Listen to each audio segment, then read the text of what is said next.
Welcome all of you in the YouTube channel of SVS Coaching Center. Friends, आज के इस video में मैं आपको फ्यूचर परफेक्ट कॉन्टिन्यूअस टेंस के बारे में बताने जा रहा हूं। जैसे इसका नाम ही है फ्यूचर परफेक्ट कॉन्टिन्यूअस टेंस, मतलब फ्यूचर का मतलब भविष्य में, परफेक्ट मतलब उसमें कार्य की पूर्णता का भी सेंस हो, कॉन्टिन्यूअस मतलब कॉन्टिन्यूटी भी हो। ये सब सारे चीज परफेक्टनेस और क्वांटिटी दोनों का समावेश होना चाहिए। तो आप देखें कि किस तरह से वाक्य में ये दोनों भाव मिलते हैं। जब तक ये दोनों भाव नहीं मिलेंगे, परफेक्टनेस और क्वांटिटी दोनों नहीं मिलेगा, तब तक उसको हम फ्यूचर परफेक्ट कॉन्टिन्यूअस टेंस का वाक्य नहीं कर सकते। जैसे कि एग्जांपल देखें, जैसे मेरा भाई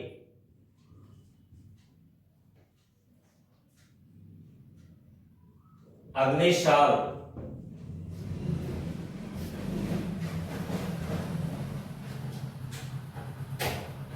दो महीने तक अंग्रेजी पढ़ता रहेगा। जैसे ध्यान दीजिए, मेरा भाई अगले साल या अगले वर्ष, जैसे देखें अगले वर्ष मतलब फ्यूचर का सेंस यहां आ गया। ये काम क्या होगा? 2 महीने तक होगा। 2 महीने तक ये काम होता रहेगा, अंग्रेजी पढ़ता रहेगा। 2 महीने में वह जब क्वांटिटी रहेगी उसकी, 2 महीने तक ये कार्य चलता रहेगा, पढ़ता रहेगा। पढ़ता रहेगा मतलब ये कार्य कंटिन्यूटी है। यहां से आपको कंटिन्यूटी मिल गई। ये काम 2 महीने तक चलता रहेगा। जब भी आपको ऐसा लगे कि कोई एक्शन कुछ समय तक लगातार चल रहा है, तो वह फ्यूचर परफेक्ट, तो उसमें परफेक्टनेस का सेंस आता है, अर्थात यहाँ पे आपका परफेक्टनेस भी है। और चूंकि अगले साल की बात है, इसलिए यहाँ पे फ्यूचर भी है। कंटिन्यूटी के लिए वर्ब का कौन सा फॉर्म लगाते हैं? वर्ब के फर्स्ट फॉर्म में आईएनजी, इससे पहले बी का फॉर्म लगता है। परफेक्टनेस के लिए क्या लगता है? वर्ब का थर्ड फॉर्म, उससे पहले हैव का फॉर्म, और फ्यूचर के लिए क्या लगता है? विल या शैल लगाते हैं। इस तरह से आपका जो वर्ब का स्ट्रक्चर बन गया, और विल या shall plus have plus verb का third form plus be plus ING form. यहां देखें बी थर्ड फॉर्म में कन्वर्ट हो जाएगा। जैसे इससे पहले आपका सब्जेक्ट हो गया, और इसके बाद आपका ऑब्जेक्ट या कंप्लीमेंट हो गया। फिर आपका अगर टाइम दिया गया है, तो टाइम के लिए आपका फॉर, सिंस या फ्रॉम का प्रयोग करेंगे, प्लस टाइम का यूज किया जाएगा।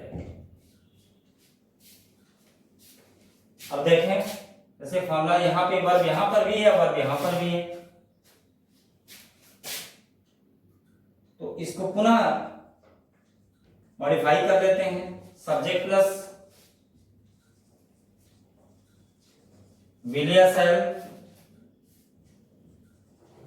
प्लस हैव, ये बी अपने थर्ड फॉर्म में कन्वर्ट हो जाएगा, प्लस बीन हो गया, प्लस वर्ब के फर्स्ट फॉर्म में आईएनजी होगा, प्लस ऑब्जेक्ट के कॉम्प्लीमेंट, प्लस सिंस या फॉर, प्लस सिंस फॉर या फ्रॉम, प्लस टाइम। तो ये आपका फॉर्मूला तैयार हो गया इस टेंस के लिए। देखें, इससे और इससे कंटीन्यूअस का सेंस आता है, इससे और इससे, इन दोनों से कंटीन्यूअस कर सकते हैं। इसको कंटीन्यूअस, इससे और इससे परफेक्ट, और इससे आपका फ्यूचर।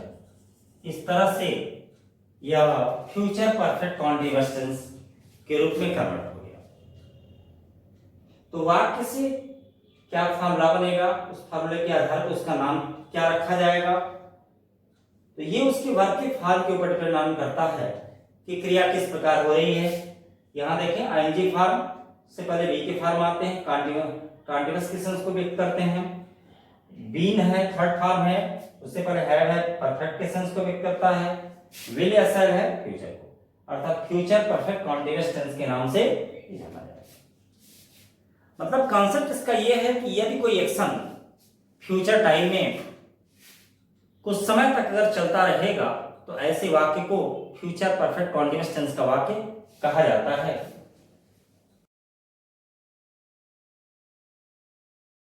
इसका कॉन्सेप्ट है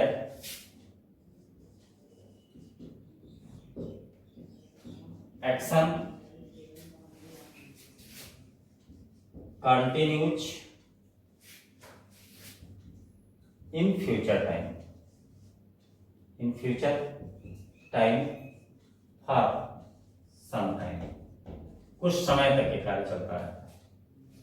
तो ऐसे वाक्य को फ्यूचर परफेक्ट कॉन्टिन्यूअस टेंस का वाक्य कहा जाता है। जैसे कहा जाए यह लड़की 2 घंटे तक यह गीत गाती रहेगी,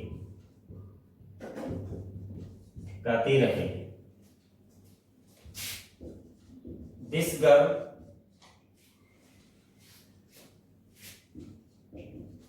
will have been singing this song for 2 hours.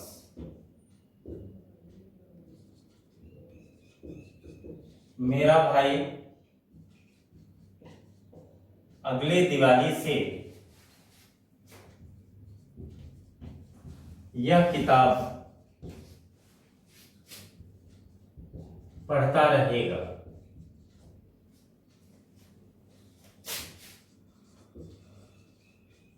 My brother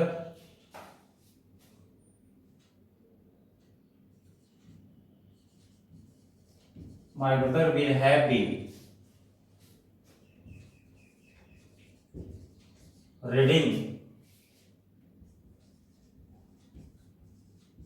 reading this book from next Diwali. देखिए यहाँ पे सिंस का प्रयोग नहीं करेंगे क्योंकि सिंस के प्रयोग के लिए 2 कंडीशन का होना अनिवार्य होता है।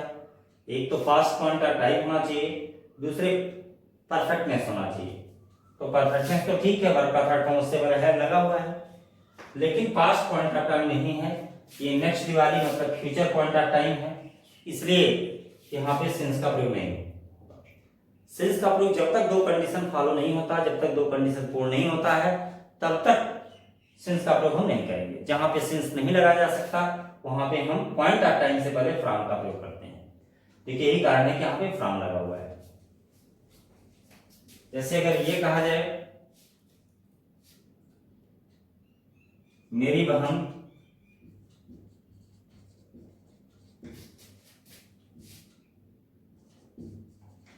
पिछले दिवाली से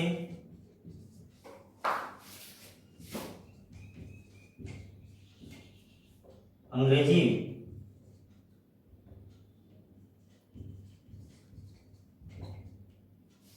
पढ़ रही होगी। इस तरह का वाक्य अगर हो, देखिए शुरुआत उसकी पिछले दिवाली से हुई और फ्यूचर में अभी भी ये चीज चल रहा है, तो यहाँ पे पास्ट पॉइंट ऑफ टाइम है, यहाँ पे सिंस का प्रयोग करेंगे। जैसे my sister will have been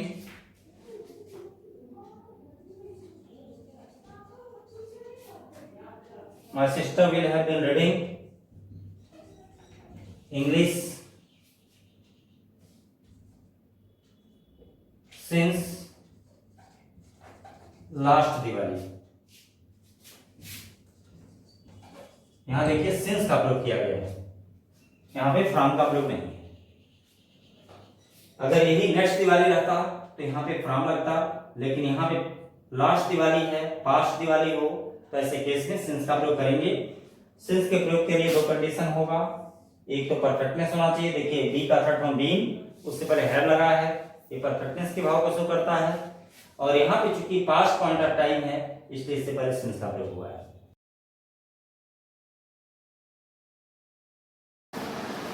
देखिए इसका नेगेटिव सेंटेंस, सब्जेक्ट है, विलियर सेल है, इसके बाद नॉट लगेगा। ये happy plus subject plus object का कॉम्प्लीमेंट प्लस सिंस फॉर या फ्रॉम प्लस टाइम का प्रयोग करते हैं। जैसे नॉट का प्रयोग हम वर्ब के जो भी पार्ट होते हैं फर्स्ट पार्ट के बाद लगाया जाता है। देखिए विलियर सेल एक पार्ट ये हो गया, हैव, बीन, आईएनजी फॉर्म, इसमें से कई पार्ट के बने होते हैं, लेकिन फर्स्ट पार्ट के बाद आपको नॉट लगाना है। अब जैसे उससे संबंधित एग्जांपल हमने दिया, अगले वर्ष 2 महीने तक यह लड़का आपकी आलोचना नहीं करता रहेगा। निगेटिव वाक्य है, इसमें सब्जेक्ट देखते हैं, सब्जेक्ट के रूप में आपका यह लड़का है, आपका हो गया this boy will not have been, this boy will not have been criticising you for 2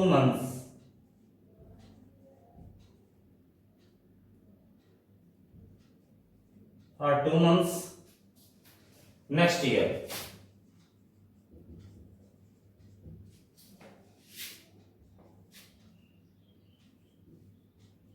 ये लड़कियां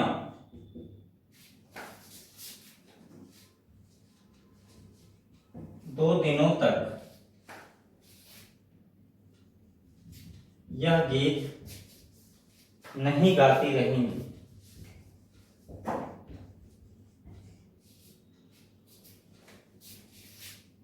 सब्जेक्ट के रूप में आपका दिस गर्ल्स हो गया, this girls will not have been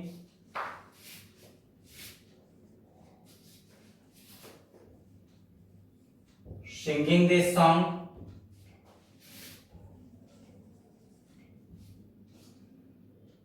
for 2 days।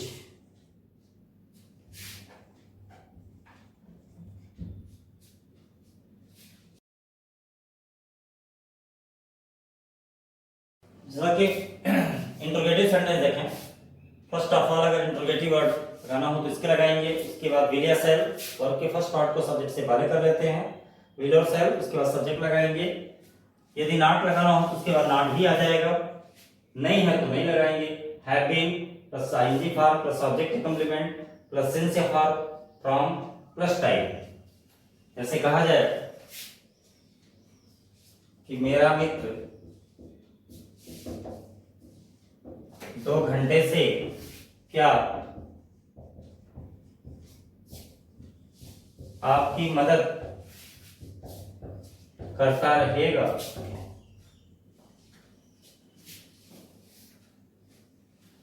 तो देखिए यहाँ पे इसका आंसर ऐसे नो में दिया सकता है। बहुत से लोग सोच रहे होंगे कि वाक्य के बीच में आ गया तो इसकी इंग्लिश पार्ट पहले लगानी चाहिए, ऐसा नहीं होता है। ऐसा प्रश्न जिसका आंसर ऐसे नो में मिल सके उसमें इंट्रोगेटिव वर्ड लगाने की आवश्यकता नहीं होती है। यहाँ पे केवल सब्जेक्ट से पहले वर्ब के फर्स्ट पार्ट को कर देंगे, आपका इंट्रोगेटिव का सेंस निकल जाता है। अर्थात यहाँ पे आपका फ्यूचर में है तो will my friend have been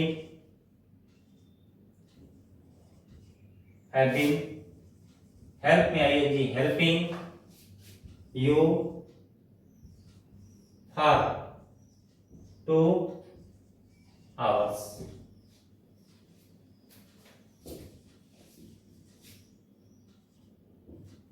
ये लोग अगले दिवाली से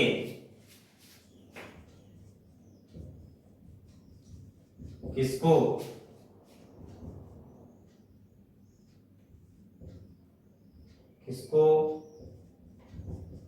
पढ़ाते रहेंगे।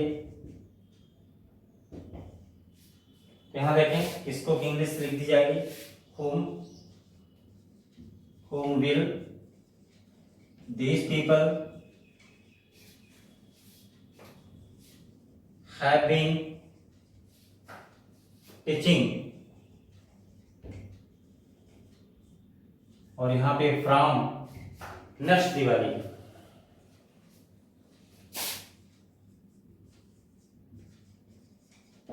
इस तरह से फ्रेंड्स आपका फ्यूचर परफेक्ट कॉन्टिन्यूअस टेंस पूरी तरह से समाप्त हो गया। और नेक्स्ट वीडियो में हम टेंस के एरर्स को कराएंगे कि टेंस के एरर्स को कैसे फाइंड आउट किया जाता है, जो सारे टेंसों से संबंधित होगा।